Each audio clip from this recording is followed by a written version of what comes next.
Hello everyone, I'm Brian. Today I'm reacting to Acing Life and Tennis. Tennis champion Victoria Azerenka with Sadhguru.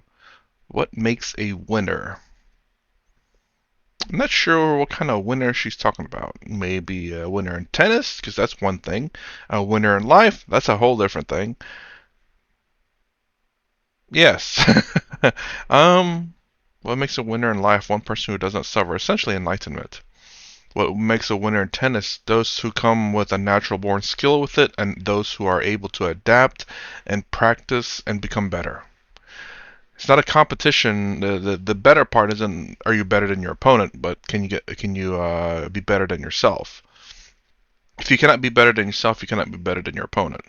Generally speaking, essentially, you have to make sure that you can improve, improve, improve.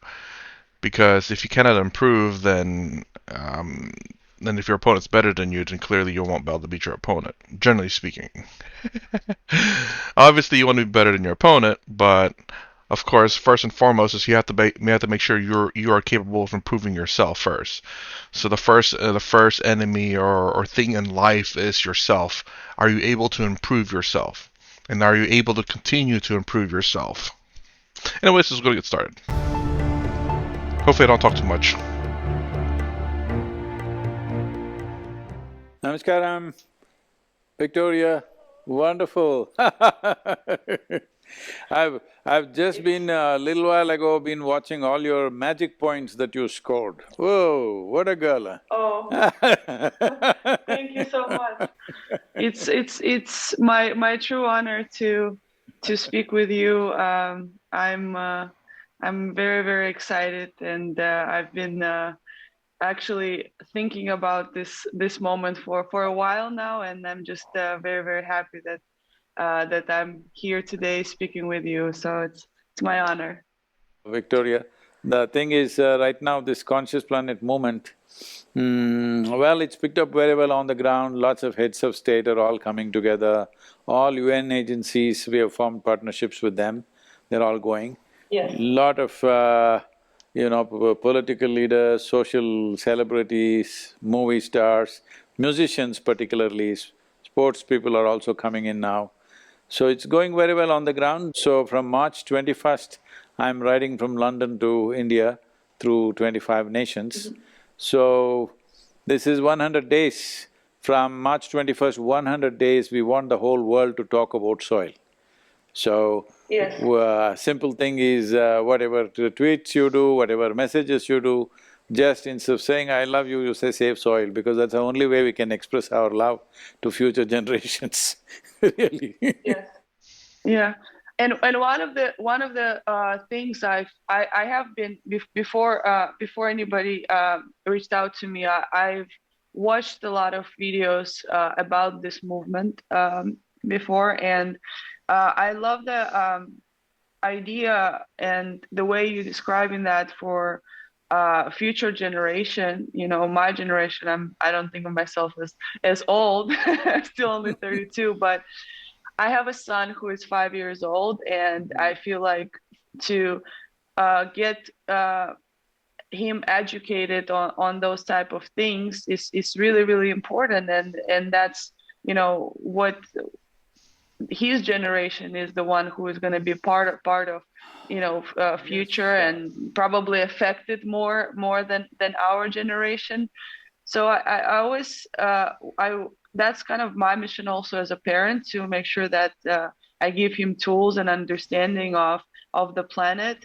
I grew up on the not on the farm, but my grandparents, my parents, they had a summer house where they taught us all about how to uh, how to understand the soil, how to grow vegetables, how to be more in touch with nature. So I grew up knowing and understanding that, but in society that we kind of live it now with all the technology and everything, it becomes Mm. a bit further away from more natural ways. So something that I would love, also for my son to understand and be in touch with.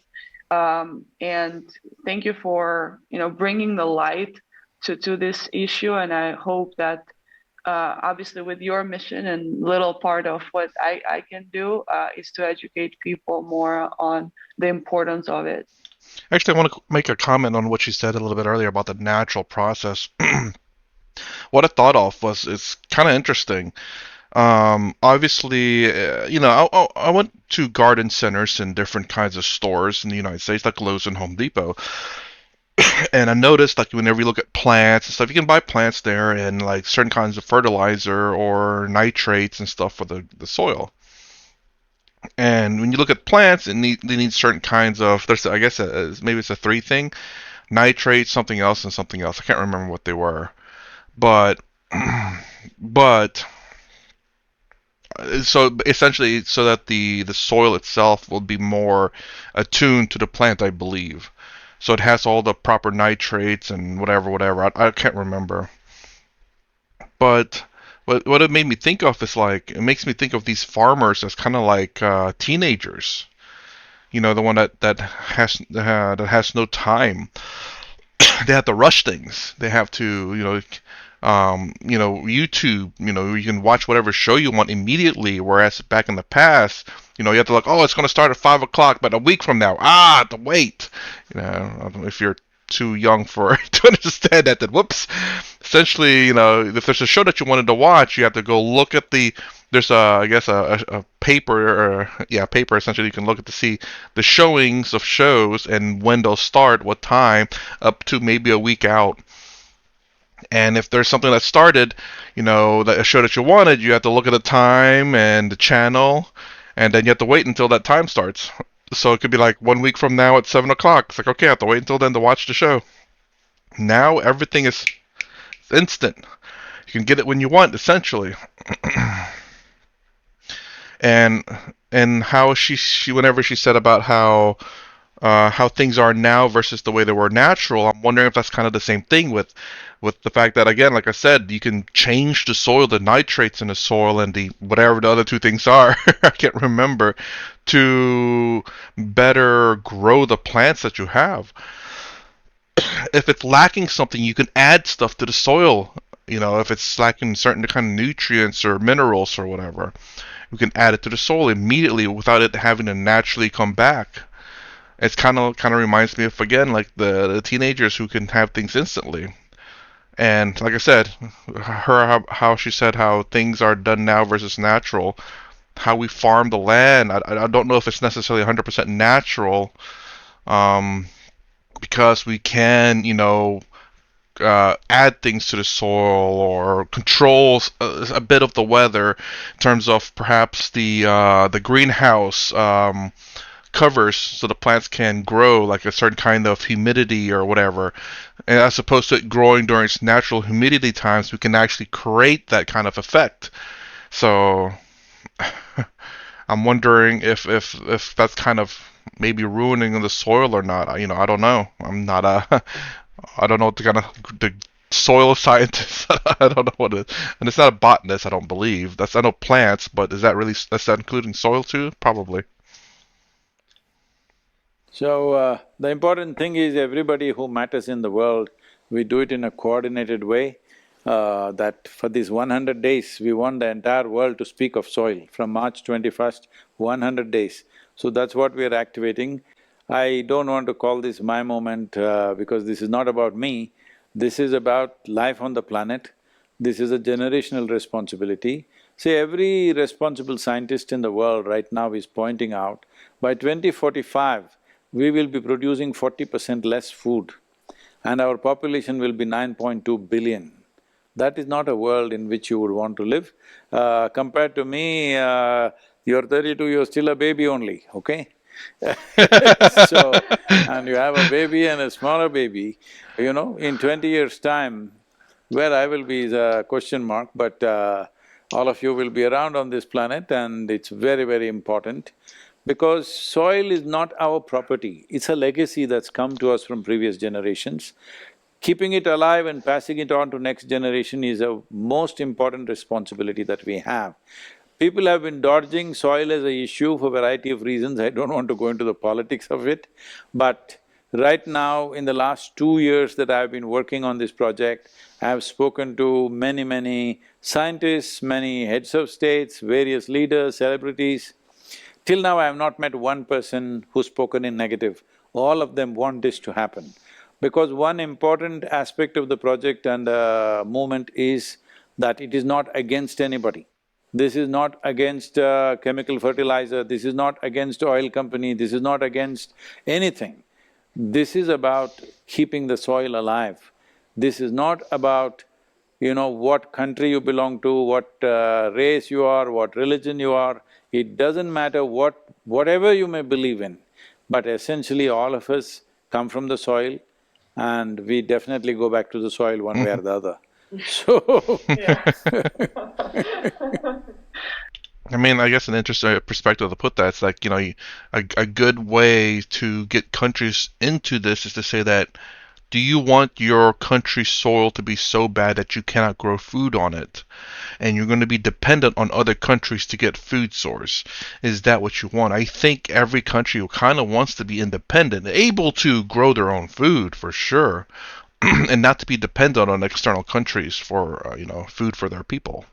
So I think that could be a threatening way in a sense, but it's absolutely true though. It's not like I'm threatening you. It's like, if you don't do this, I'll tell the soil to go dead. No, no, it's going to happen whether you do it or not, or it's going to happen if you don't do it, and not whether I tell it to do it or not.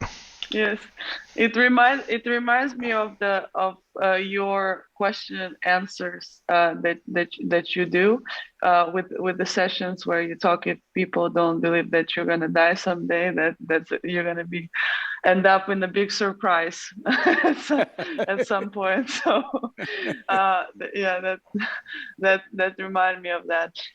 If you don't mind me asking, I wanted to. Kind of ask you this question. I'm a professional athlete, and we have this kind of, I think, the culture where a lot of people talk when you are an athlete, you have to go through pain, and no pain, no gain is one of the things that is a biggest slogan. And throughout my career and throughout my childhood, I had a pretty not easy way to get to my professional career, but it was always about kind of fighting the adversity and proving people wrong, and that was the core of my motivation to make it to the top of my sport. And then it faded very quickly after I've got there, and I realized that that type of motivation that came from other people was never sustainable for me. And I'm finding a new way of uh, a new way of motivation in my career. And I realized more and more with practice that I do that it's all about inner confidence and in how what you can do and how you can motivate yourself, and it doesn't depend on anybody else. So that's an interesting way of completely different approach in sport.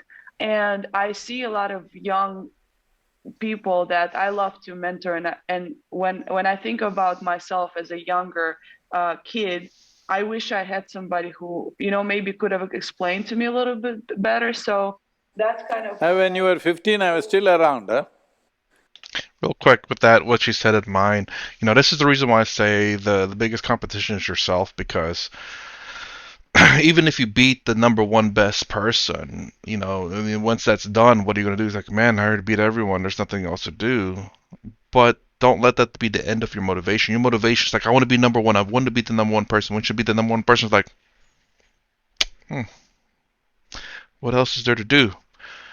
There's always ways to improve upon yourself. And don't get me wrong, like, things change also. So you improve, you become number one. You continue to improve upon yourself, even though you're already number one, because then that's a motivation all in itself as well. Is to constantly being improving. And when you realize that you cannot improve anymore, maybe then it's a time to improve on other aspects of yourself. I mean, don't get me wrong, you don't focus on one thing alone and that's it. But once you become the best of who you can be in whatever it is, still improve among other things. And once you become the best of that thing, that's it. That's all you can really do. I mean, whether that becomes the number one in terms of tennis or whatever else the case may be, you just make sure you become the best of what you can be in whatever it is that you're doing. Whether that's being just a freaking human being, or being, a mother or a father, or a child, or whatever the case may be. Be the best that you can be. And especially in life, there is an unlimited lessons to be learned in life. So don't think that you'll be the best of the best at life. You'll definitely never be that, but you can always improve upon what you've become, and what you can still be. Even though you'll never reach the top, but at least you're always improving. I believe. When you were 15, I was still around. It was, but there was no YouTube. That there was no YouTube. There was harder to Yes. Reach get people. the information that's so easily accessible now, and that's what I feel like with younger generations, that some of who are responding really well to me, how I can also explain that to them a little bit more. Because Real quick with that one, I mean, I get what she's saying too, but there's another problem too with that. Again, social media here we're talking about. There are issues with social media, and I'm not saying social media is the problem. It absolutely not. All it is a platform to share thoughts and whatnot. The problem is that how we as the customers of it, I guess that's a way to put it, is accepting this information. She's right that she's inspiring young people to understand that you don't derive happiness from external sources, or when she kind of explained that once she's number one, that was it. It kind of faded quickly, and she realized that that drive is no longer there because she hit number one. And then she in a sense, I guess, didn't know what to do at that point, so she realized that motivation shouldn't come from the outside. Absolutely true. But then you got to look at all these social media things where, like, you have this rich people, or these people who are showing off like big cars or big money, or living a very lavish lifestyle, and then those are also influence on the kids. So as easily accessible of good things in social media, the bad things are also easily acceptable. What's winning right now, the bad or the good? you know Sure, we can enjoy the entertainment of people showing off this lavish lifestyle. It's cool and all, but we don't have to follow that. We have to realize the realities of our lives. Maybe we can't live that kind of life, and that's fine. You have to be able to be content with the life that you have. If you're not, you're going to be suffering throughout. You're going to be suffering through life. Whenever I watch those things, I look at more of the view than them living life, because it's like, oh, that's really cool, waterscape, or a mountain in the background kind of deal. Or it's like, oh, that's a really nice boat. I don't. It doesn't. How they live their life doesn't affect me because it's not my life. I look at the life that I live and how I can live my life. I look at their life. I don't look at their lives. I just look at the surroundings, because it's like, oh man, maybe one day I could go see that. because it's a very interesting dynamic that doesn't, I think, ever talked a lot about sport. And I was wondering if you could give me some thoughts. See, Victoria, it's like this. Do you enjoy hitting the ball? Yes. You love hitting the ball, isn't it? So, that's all it takes.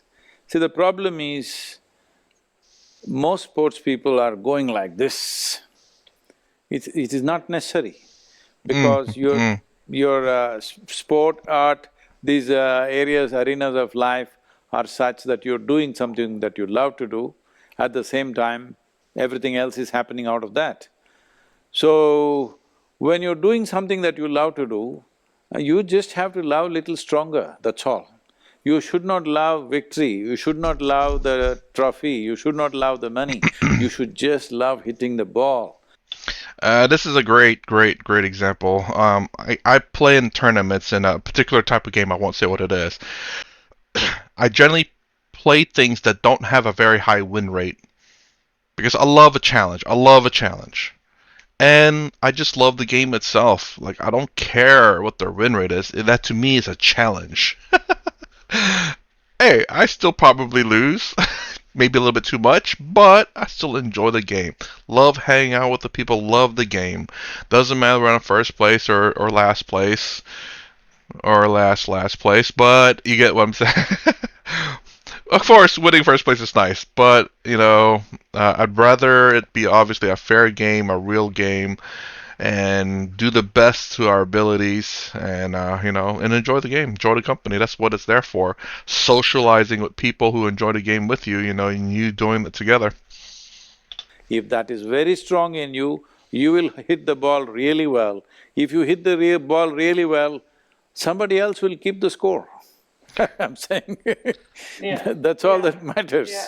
So unfortunately, people are always wanting to win the game. See, in yoga there is a saying, if you have one eye on the goal, you got only one eye to find your way, which is very inefficient. You need both the eyes to take the next step. So, every shot that you play is more important than you winning. Winning will happen because you got the right shots, not because you want to win. Everybody wants to win. Everybody has a desire to win. Desire is not going to get us there. What is going to get us there is just that we are doing what we are doing really well.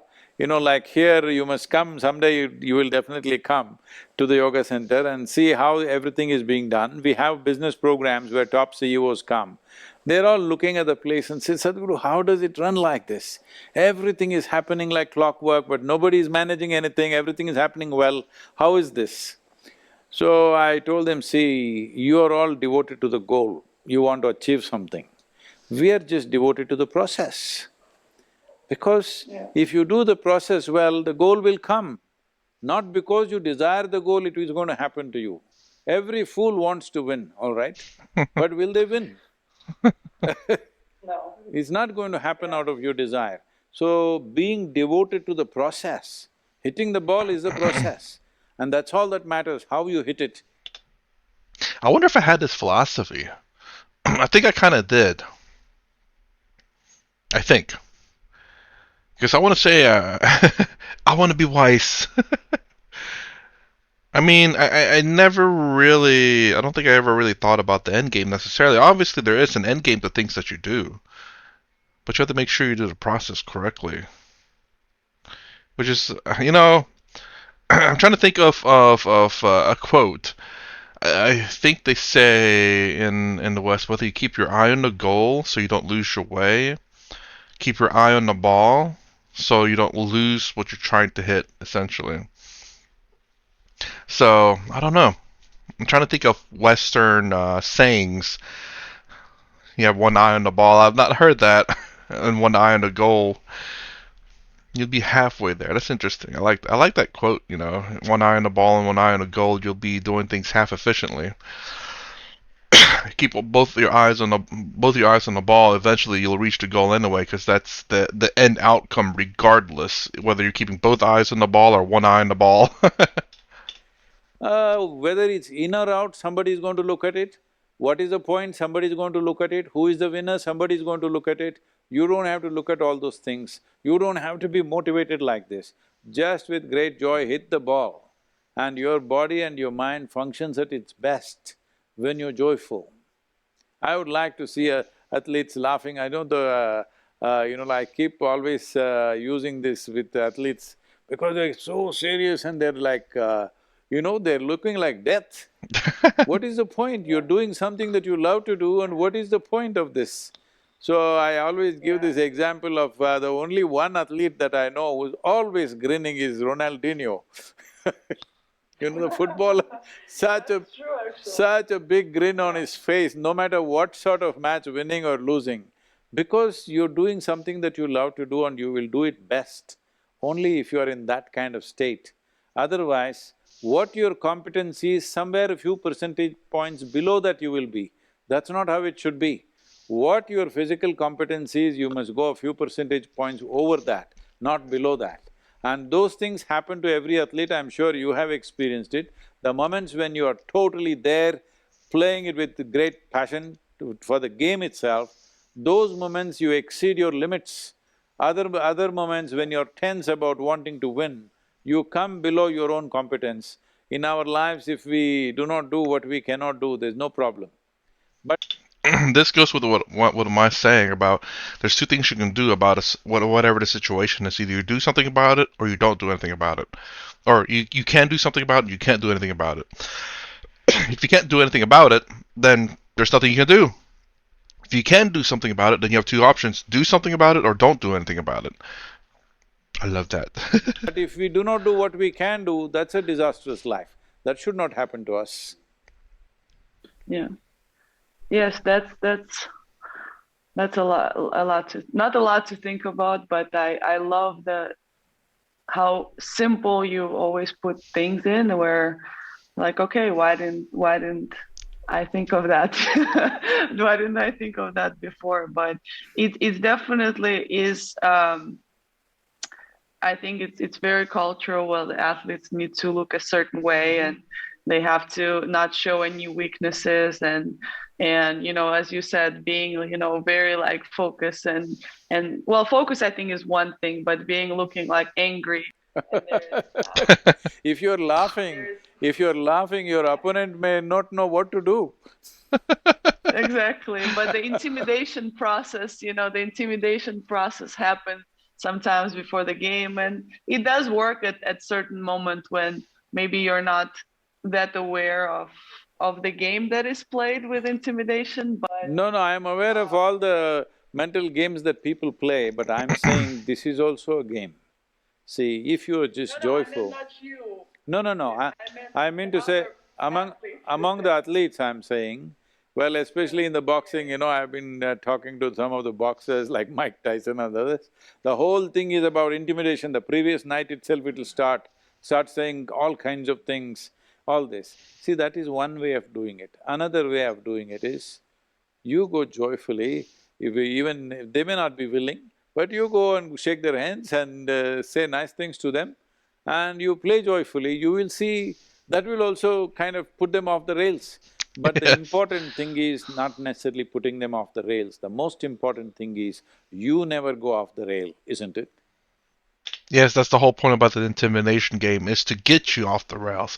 If you're up there being joyful, fun, and loving, you're gonna probably put them off the rails like, what is going on? I'm so confused. Because everyone's always the intimidation game. So whoever's more intimidating, generally speaking, will win. But will put you off the rails too. But if you're going out there all joyful stuff, the most intimidated person is not going to be winning that one. The intimidated person is going to be confused, like, what's going on? Are you crazy? Yes. Yeah, it's definitely about how it makes you feel. I've noticed that with the more obviously with my career and for me to go through more of a spiritual process that I have started in June of 2020 is the what you do something is how it makes you feel, not about other people. And what other people do is also how you take it and how you feel about it instead of having the other people affecting how you feel. So there's definitely been a very eye-opening process for me, and I really enjoy the journey that I'm learning. Um, I just wanted to mention I've done a Shambhavi Kriya in Yeah, they told me October. about that. Yeah, in October, and it was very interesting because I was doing it during my tournament, and I asked my our referee if they could put my matches later so I can do my program in the morning. and, and they did help me out, so I was able to do the completion of the hours because when I signed up, I wasn't sure where I'm gonna be and what my schedule will look like, but I was really committed to finishing it, and it was such a interesting process, because in the beginning, when I started the meditation, and I always thought that I don't know how to do meditation, and it's very difficult, and I don't know how to do it. And then slowly I started to just accepting the moment and how it is, and it really is my medicine every day when I do my meditation. And I've noticed one day where I didn't do it, the difference, how I feel, Hmm. and how much clearer I think, and it's really transforming. So I wanted to thank you It's for all sharing yours. those moments. Victoria, you're 32. I feel you need a little bit of upgrade within yourself. Real quick, I'm kind of curious. I was thinking about what she said, is that she feels differently. I don't know if my honest opinion on that would be, would I feel different? I don't think so. Again, the reason why I don't think I would feel differently is because my understanding, my how I perceive the world, I suppose, or even perceive myself along with the world is different. I perceive through understanding.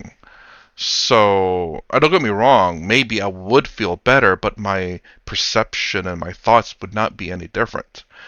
My body may be more rested, my body may feel better, but how I perceive, how I take in, accept, and reject the world, or not reject the world, like reject the things that I don't like in the world, or accept the things that I do like in the world, would not change. My mood, my attitude, my perception, I already said that. My, just how I act in the world would not. I mean, don't get me wrong. If you're tired, you're gonna act tired. But outside of that, like, in terms of um, like your mood, I suppose would be a better way to put it. I don't think that would change. It's just because again, I don't know. I would definitely love to try to see if there is a change, but I think because this meditation of hers puts her in a different mental state. Not necessarily that the body of us all of a sudden is just energized. I mean, you could sleep really well and have a really energized body, but your mental state becomes different. That's my opinion on that one for sure. And I think I do have an understanding.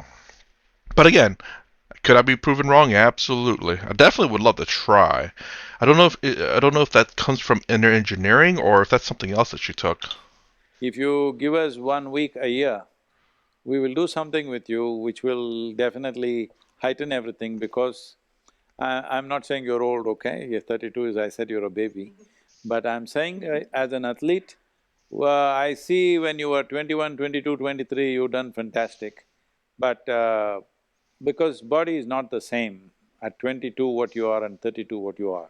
Now it becomes more based on your experience and skill rather than just Hmm. your strength. Hmm. So when this happens, how to conserve yourself, how not even to make one extra movement that is not needed, is something that you have to learn.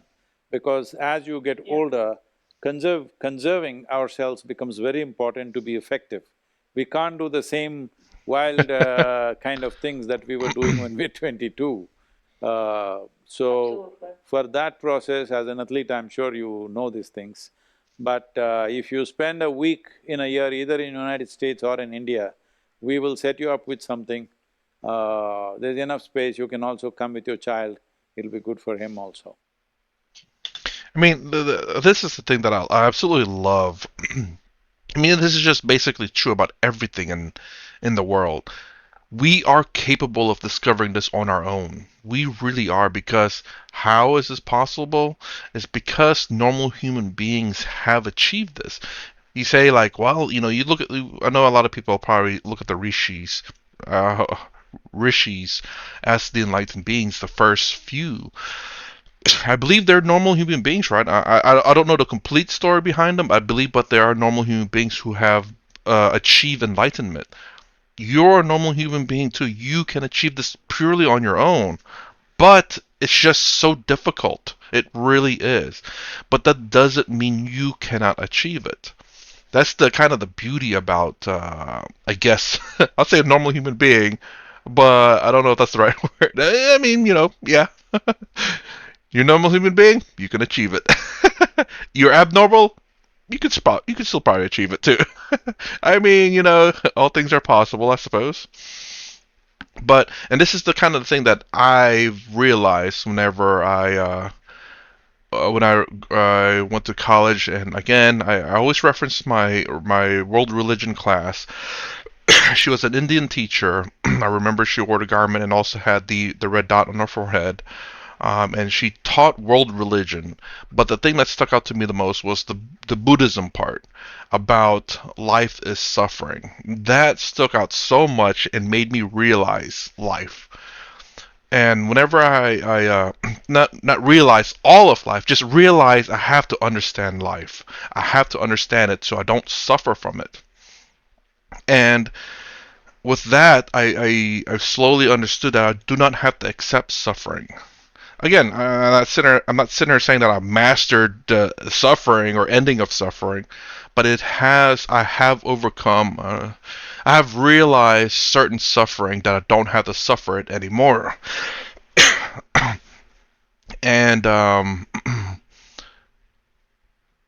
and that obviously I still suffer. I'm not, I am definitely not enlightened. By no means. How close am I to being enlightened? Don't know. Do I care? Not really. Why? Because then I'll be worrying about it. Don't worry about how close you're to enlightenment. Kind of like what Sadhguru said here, actually. Very good.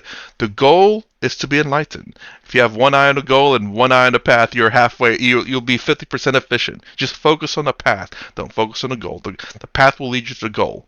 And that's the great thing. That's the reason why, like I said, if I get enlightened, I get enlightened. If it happens, it happens. If it don't, it don't.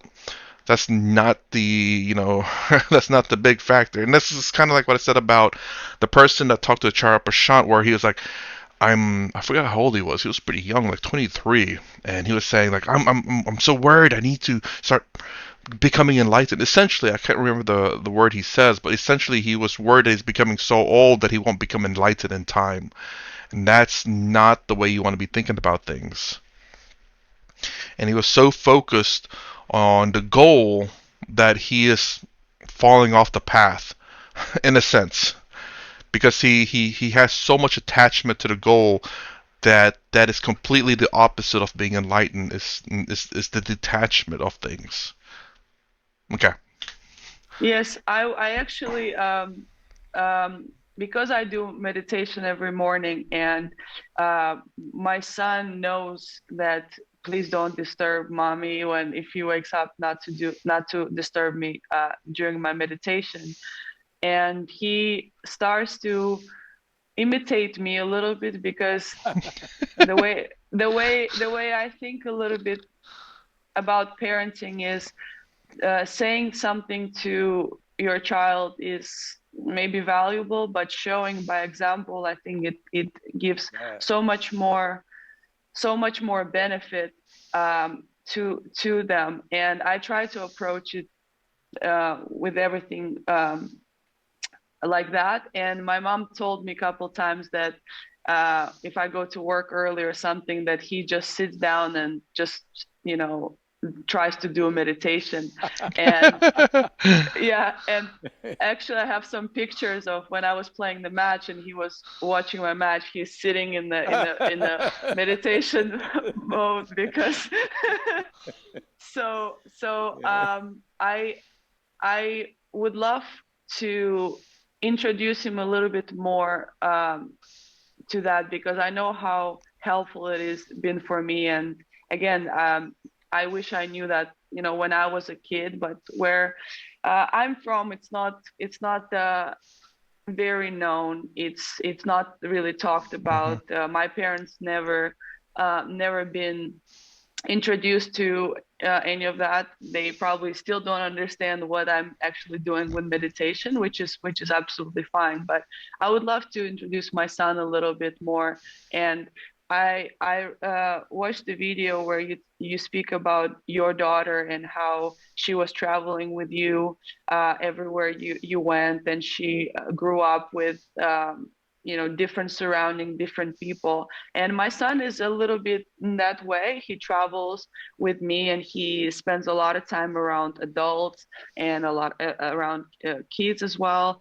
And um, one of the very interesting points you mentioned is that we don't really, teach our kids to be one way or the other way, is to help them give them the tools how they can flourish and develop their own personalities. And it's it's it is the approach that I feel the most connected with.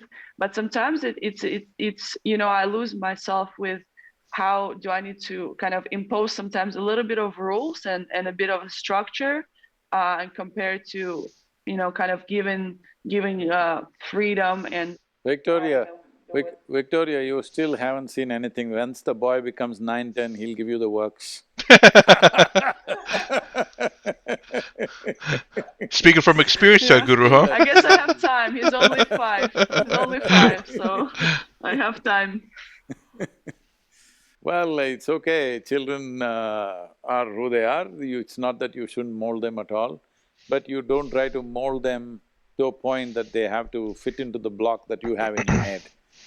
Yeah, hopefully the next few things Sadhguru here will say is something along the lines of what I'm going to say, because this is my point of view, and I hope I'm right. You want to mold them because you don't want them to necessarily just have no structure in life. They kind of need it. That's the reason why they look up to us. We kind of provide that structure of who we are. Like by her meditating, by her telling him, her son, not to interrupt her, is a way of structure, whether you know it or not. How you act upon life, how you interact with people, is a form of structure because you're showing them how to interact. That's a form of molding. Now, the thing about, I think what Sadhguru is trying to say is you don't tell them how to think. You don't tell them how to do everything. You tell them to think for themselves. You tell them to, you ask them questions. Why did you do that? So you make them, in a sense, think about their actions and make sure they have a reason why they performed an action. As it's not just meaningless action, I suppose. So, kind of like, I don't know how to give an example. So, it's kind of like, why did you pull that rope? Well, because at the end of the rope, I thought there'd be a fish. So that's why I pulled it up. So you didn't. So essentially, that's like one example, as opposed to like, oh, I just pulled it just because I wanted to pull it. No reason other than that. There's a reasoning behind the action. I'm assuming that's the case, as opposed to a just doing something just because. It's kind of like a waste of energy. I believe Sadhguru was talking about a little bit earlier, where you have to be a little bit more conservative about your actions because you don't want to be wasteful with your actions. Doing things without reason, I believe, is a wasteful action, and it can be actually harmful because you don't know the consequence of that action. Doing things with a reason, generally speaking, doesn't usually end up with a negative consequence because you have a reason behind it, generally speaking. It's not to say that all reasoning is good, but hopefully that your reasoning is your thoughts and your process of reasoning is really well established, that you do it for a good reason. They don't have to fit into any block. The less blocked up they are, the better they are, because the idea is the next generation should be freer than us and more joyful than us, better than us, not less than us or not even like us. They don't have to be like us. So, I mean, you don't worry about the boy, he will grow up well. See, all it takes is a loving and joyful atmosphere, and you make sure the child never witnesses anger, jealousy, hatred, these kind of things, that he should never see such things, he should not know what it is. If he grows up like that, he will grow up into a beautiful human being. Maybe he may become an athlete, he may not become an athlete, that's not our business, that's his choice. I don't know about necessarily agree with Seguro with that. I understand what he's trying to say. That you should never see necessarily anger from the parents, but you obviously want to prepare the child for these kind of things. You don't want kind of like I think this is the reason why. It's because and I believe in the United States a lot of people have never had hardship. They've always kind of gotten their way with things. And so this kind of develops a mentality where they always get their way. And the second that they don't, they do not know how to handle it. So whenever someone's angry at you because you've never experienced that, you're like, I'm confused, what's going on? I do believe you should expose your kids at right times. I don't know when those times are, but hopefully at an appropriate time so that when they see that, they know how to handle it. It's like, see that, son? That's an angry man. They're very upset because something didn't go their way. You leave them alone, or I don't know. Depends on how the situation is. You want them to be prepared for whatever happens to come their way. You want your child to go through some type of hardship, because if they always get their way, then when they become adults, how do you think the first time they have a hardship, how do you think they're going to handle it? It's going to be like a child, because they've never had it before. So you're gonna have to tell your children no on buying toys or whatever, because that's hardship for them. Not getting what they want. But they'll hopefully be able to mature from that. Yeah, I don't have a specific plan for him. I didn't.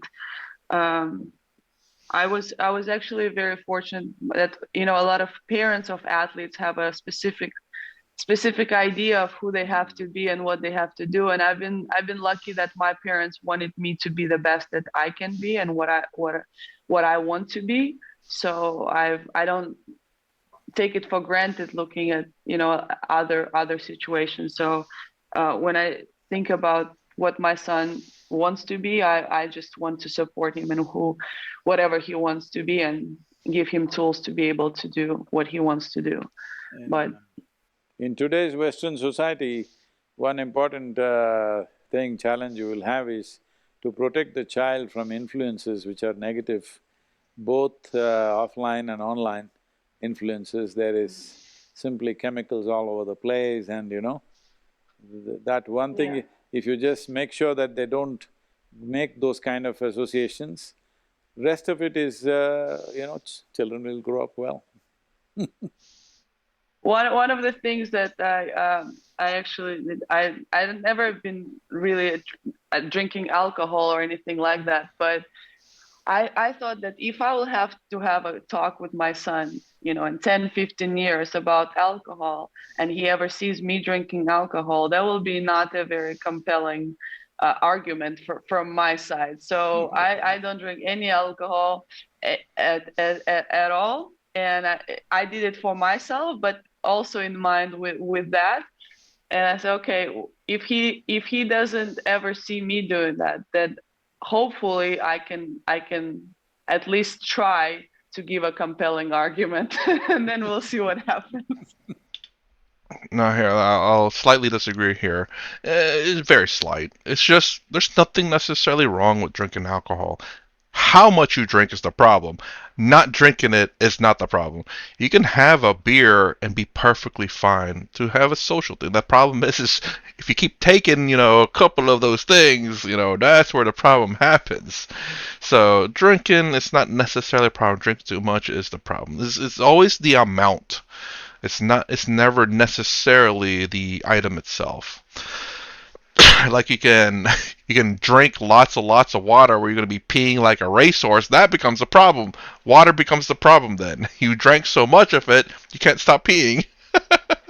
So even with water not being necessarily alcoholic, it becomes a problem. But it's usually an amount.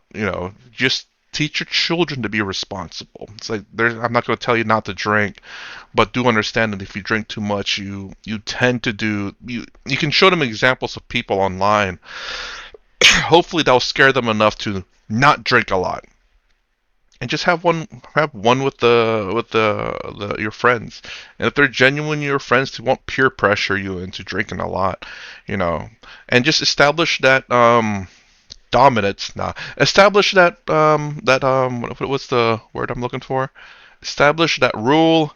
Establish that boundary. That's the word. Establish that boundary right in the very beginning. Let them pick on you for a little bit, and let it be a joke, honestly, and play along with it. It's like, okay, Mister One Drinker, here you go. It's like, that's right, one drink right here it is. Mm-hmm. Play along with it. Have fun with it. Don't look at it. Let them picking on you. You should pick on it back. I like doing that a lot. Actually, whenever people try to pick on me, I go along with it. So all of a sudden it just throws them off because they're like, "Hey, I'm trying to pick on you." It's like, "Yeah, I know. I'm picking on it too." Again, it's kind of like the intimidation thing, where if they try to intimidate you, you kind of just don't play along with it, and then it confuses them. Yes, very important. What example you set, because children are not listening to you, they're only looking at you carefully. They're observing everything that you are, how you sit, stand, they're observing you. Not with any intent, simply because they're curious about everything, they're looking at it. But they're never listening to the advices that you're giving them. So the example is the most important thing. Definitely, definitely. Um, I don't want to take too much of your time. I know you're very, very busy, and I'm very, very grateful for the opportunity to speak to you. And I will definitely come to the center to continue No. my practices. And In the month of March, April, where are you, Victoria? in March, I'm going to be in the United States. I'm going to be in California and in Florida. And in April, I will be in Europe. Oh, April, I'm passing through Europe. I don't know where you are, but I'm going through all the 17, 18 nations across Europe. So hopefully we will bump in somewhere. Maybe… I hope so. maybe we can give you a short ride, 10-20 kilometer ride for you just to have an experience. Oh, that would be amazing. That would be really amazing. I will. Believe me, I you're will safe keep in with touch me. with. Believe me, you're safe with me I will.